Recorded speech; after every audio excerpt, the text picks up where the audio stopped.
Breaking news చూస్తున్న phone tapping కేసులో కీలక పరిణామం చోటు చేసుకుంది. సిట్ ముందు మాజీ intelligence chief Prabhakar Rao surrender అయ్యారు. ఈ కేసులో ప్రధాన నిందితుడిగా ఉన్న ప్రభాకర్ రావుని లొంగిపోవాలని సుప్రీం ఆదేశించింది. దీంతో జూబ్లీహిల్స్ ఏసీపీ ముందు ప్రభాకర్ రావు సరెండర్ అయ్యారు.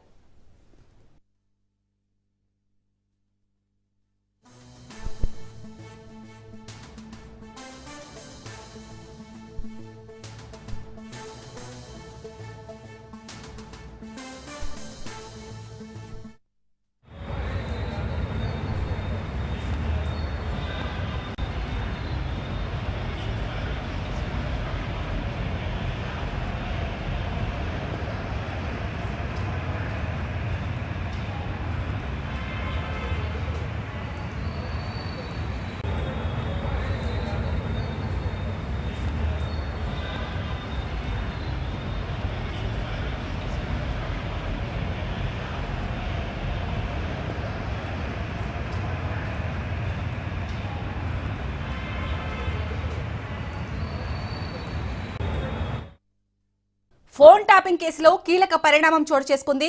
సిట్ ముందు మాజీ intelligence chief Prabhakar Rao surrender అయ్యారు. ఈ కేసులో ప్రధాన నిందితుడిగా ఉన్న ప్రభాకర్ రావును లొంగిపోవాలని సుప్రీం ఆదేశించింది. దీంతో జూబ్లీహిల్స్ ఏసీపీ ముందు ప్రభాకర్ రావు సరెండర్ అయ్యారు. రైట్, ఇక ఇదే అంశానికి సంబంధించి పూర్తి డీటెయిల్స్ మా ప్రతినిధి రత్న అందిస్తారు. రత్న, ఫస్ట్ నుంచి కూడా సిట్ కి సహకరించలేదు ప్రభాకర్ రావు. క్వశ్చన్స్ అడిగినా దానికి సరైన సమాధానం చెప్పలేదన్నారు. సో మొత్తానికైతే ఈ రోజు లొంగిపోయారు. సో ఇంకా ఈ కేసులో ఎలాంటి పరిణామాలు జరగబోతున్నాయి అనుకోవచ్చు? సుప్రీంకోర్టు ఆదేశాల మేరకు కొద్దిసేపటి క్రితమే ఎస్ఐబి మాజీ చీఫ్ ప్రభాకర్ రావు సిట్ అధికారులు ఎదుట లొంగిపోయారు. కొద్దిసేపటి క్రితమే జూబ్లీహిల్స్ పోలీస్ స్టేషన్ వేదిక ఆయన ఇక్కడికి చేరుకోవడం జరిగింది. సిట్ అధికారుల ముందు లొంగిపోయారు. సో ప్రస్తుతం ఆయన్ని కస్టోడియల్ విచారణలో భాగంగా ఏసీపీ వెంకటగిరి ఆధ్వర్యంలో ఆయన విచారణ చేయబోతున్నారు. ఎందుకంటే ఫోన్ ట్యాపింగ్ కేసు అనేది ఇప్పటి వరకు కూడా ఇందులో ప్రధానంగా కీలకంగా ఉన్నటువంటి వ్యక్తి, ఫోన్ ట్యాపింగ్ మొత్తాన్ని కూడా నడిపించినటువంటి వ్యక్తి ప్రభాకర్ రావు ఆదేశాల మేరకు మాత్రమే ఇదంతా జరిగింది అనేటువంటి విషయాన్ని ఇప్పటి వరకు అరెస్ట్ అయినటువంటి రిమాండ్ లో ఉన్నటువంటి ఎవరెవరైతే అరెస్ట్ అయ్యి రిమాండ్ లోకి వెళ్ళడం జరిగిందో కింది స్థాయి ఎస్ఐబి మాజీ అధికారులందరూ కూడా ఆయన పేరే చెప్పారు. సో ఎప్పుడైతే ఈ పేర్లకు సంబంధించినటువంటి విషయాలన్నీ కూడా వెలుగులోకి వచ్చిన తర్వాత తనను ఖచ్చితంగా ప్రభాకర్ రావును అదుపులోకి తీసుకొని విచారిస్తేనే ఈ యొక్క ఫోన్ ట్యాపింగ్ కేసుకు సంబంధించి ఒక కొలిక్కి వచ్చేటువంటి అవకాశాలు ఉన్న నేపథ్యంలోనే విదేశాల్లో ఉన్న ఆయన్ను ఇండియాకు రప్పించడం జరిగింది ఎస్ఐ2 సిట్ అధికారులు. రప్పించిన తర్వాత ఇప్పటి వరకు ప్రభాకర్ రావును 6 సార్లు విచారణ చేయడం జరిగింది. 6 సార్లు విచారణ చేసినప్పటికీ కూడా సుప్రీంకోర్టు ఆదేశాలు ఉన్న కారణంగా తమకు ఫోన్ ట్యాపింగ్ కేసుకు సంబంధించి తగిన సమాచారం అనేది ఇవ్వలేదు అంటూ కూడా ఎప్పటికీ ఒక అసంతృప్తిని అయితే సిట్ అధికారులు వ్యక్తం చేస్తూ మొదటి నుంచి కూడా ఆయన్ను కస్టోడియల్ విచారణకు తీసుకుంటాము, ఆయనకు ఉన్నటువంటి రిలీఫ్లు ఏవైతే ఉన్నాయో అరెస్టు చేయకుండా కావచ్చు, లేకపోతే బెయిల్ పిటిషన్లకు సంబంధించి కావచ్చు, వీటన్నింటినీ కూడా వ్యతిరేకిస్తూ ఆయన కస్టోడియల్ విచారణకు అప్పగించినటువంటి విషయాన్ని మాత్రమే ఇటు సిట్ అధికారులు కోరటం జరిగింది. ప్రభుత్వం సైతం ఇదే అంశాలను కూడా పదే పదే ప్రస్తావిస్తూ వచ్చింది. ఈ క్రమంలోనే ఇప్పుడు సుప్రీంకోర్టు ఇచ్చినటువంటి ఆదేశాల మేరకు ఇటు కొద్దిసేపటి క్రితమే ఎస్ఐబి మాజీ చీఫ్ ప్రభాకర్ రావు పోలీసులు ఎదుట లొంగిపోయారు. ఆయన తన కుమారుడితో కలిసి సిటీ కార్యాలయానికి చేరుకోవడం జరిగింది. ఇక మరోవైపు ఏసీపీ ఇన్వెస్టిగేషన్ ఆఫీసర్ గా ఉన్నటువంటి ఏసీపీ వెంకటగిరి సైతం కార్యాలయానికి చేరుకోవడం జరిగింది. ఎస్ఐబి ఇటు సిటీ కార్యాలయానికి చేరుకున్నారు. సిటీ కార్యాలయానికి చేరుకొని ప్రస్తుతం ఫోన్ ట్యాపింగ్ కేసుకు సంబంధించి ఎస్ఐబి మాజీ చీఫ్ ప్రభాకర్ రావును విచారించబోతున్నారు. ఏసీపీ వెంకటగిరితో పాటు వెస్ట్లోను డీసీపీ కూడా ఇక్కడికి చేరుకున్నటువంటి దృశ్యాలను చూస్తూ ఉన్నాము.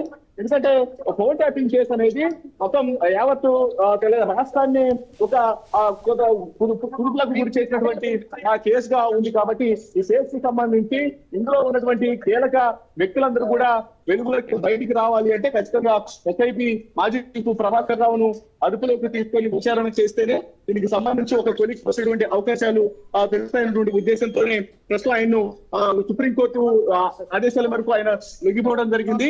ఇక ఈ కేసుకు సంబంధించి ఇటు ప్రస్తుతం అధికారులందరూ కూడా ఇన్వెస్టిగేషన్ ఆఫీసర్లందరూ కూడా సిటీ కార్యాలయానికి చేరుకుంటున్నారు. చేరుకొని ఆయన్ను విచారించబోతున్నారు. అయితే ఇక ఇప్పుడు తక్షణమే ప్రభాకర్ రావు యొక్క అరెస్ట్ ను చూపించేటువంటి అవకాశాలు ఉన్నాయి. అరెస్ట్ ను చూపించిన తర్వాత ఆయన విచారణ చేస్తారు. తదుపరి ఆదేశాలు, ఎందుకంటే సుప్రీంకోర్టు యొక్క ఆర్డర్స్ ప్రకారం మనకు వారం రోజుల పాటు ఆయన విచారించేటువంటి అవకాశం ఉంటుంది. ఎందుకంటే తదుపరి విచారణ 18వ తారీఖు చేస్తాము అనే విషయాన్ని ఇప్పటికే ఆ తదుపరి దీని మీద ఈ కేసుకు సంబంధించినటువంటి తదుపరి విచారణ 18వ తారీఖున చేస్తామని సుప్రీంకోర్టు తెలియజేసింది. కాబట్టి అప్పటి వరకు కూడా శిక్షాధికారులు ప్రభాకర్ రావును తమ యొక్క అదుపులోనే ఉంచుకొని అరెస్టులు చూపించి ఆయన యొక్క ఫోన్ ట్యాపింగ్ కేసుకు సంబంధించి కూడా విచారణ చేసినటువంటి అవకాశాలు ఉన్నాయి. ఇక ఇప్పటి వరకు జరిగినటువంటి విచారణలో ఏదైతే సుప్రీంకోర్టులో జరిగినటువంటి నిన్న జరిగినటువంటి విచారణను ఒకసారి గమనించినట్లయితే ఆ యొక్క ప్రభాకర్ రావు తరఫున సీనియర్ న్యాయవాది రంజిత్ కుమార్ తమ యొక్క వాదనలను వినిపించడం జరిగింది. ఇది పూర్తిగా రాజకీయ కక్షతో కూడిన కేసునని, తాను అధికారంలోకి వచ్చిన వెంటనే ప్రభాకర్ రావును అరెస్ట్ చేయిస్తారంటూ కూడా 2021లో ఆ తర్వాత 2021లో ప్రస్తుతం సీఎం గా ఉన్నటువంటి రేవంత్ రెడ్డి ప్రకటించారు అనేటువంటి విషయాన్ని